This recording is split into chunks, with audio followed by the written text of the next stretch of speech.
everyone, this is Dr. Susan Hickman with the Mental Fitness Institute. This is mFIT Parenting. Today's topic is live your own life. Live your own life.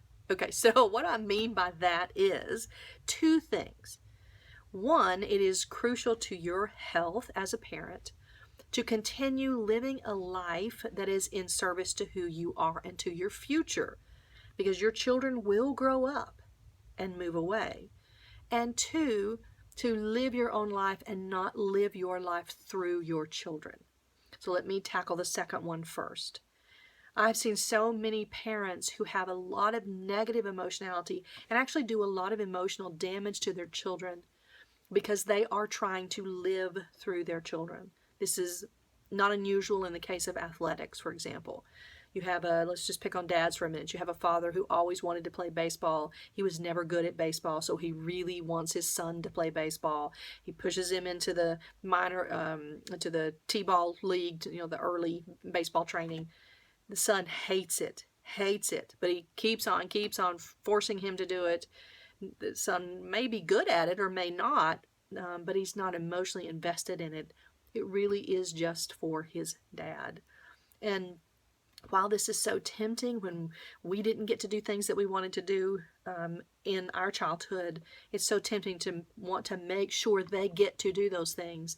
Step back for a moment and assess whether this is something your child, having nothing to do with you, whether your child actually wants to do this or not.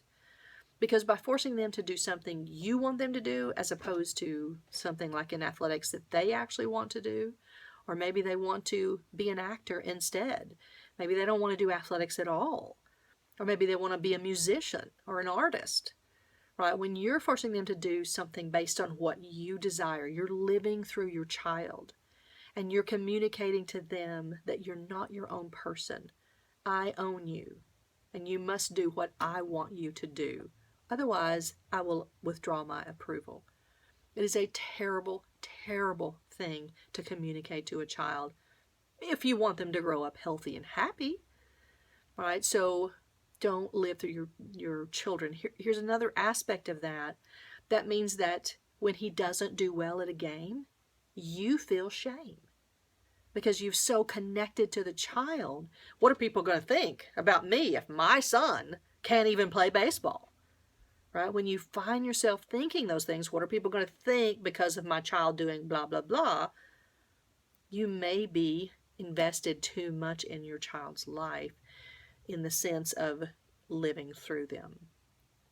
Your child is their own person. And treating them like that and training them to accept who they are as their own person is a big part of laying a developmental foundation on which they can thrive. It's your children are only in some ways a reflection of you and how you treat them and how you raise them, but in other ways they're not a reflection of you at all. They're their own unique individual. The second piece of that is while you're raising your children, and moms, this often goes for you who are stay-home moms, but it can be stay-at-home dads and it can be both parents. It is crucial that you continue to develop yourself as a person and to have your own interests.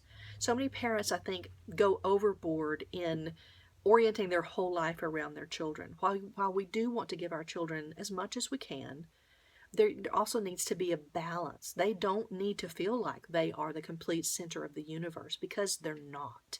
They're not.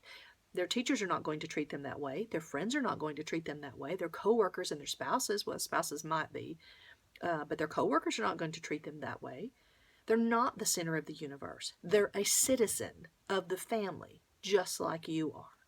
And that means that all citizens have rights and needs and desires.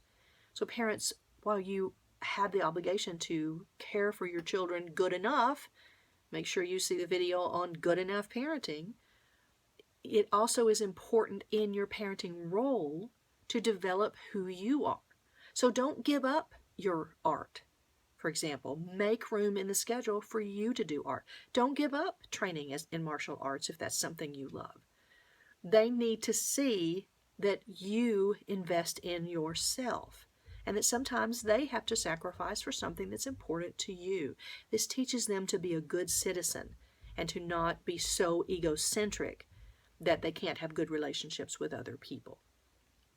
So live your own life, because at some point when they reach 18 and are gone, if all you've done is put your life on hold, this puts a great deal of strain on you personally and on your marriage. So live fully, independently, your own life. Take care.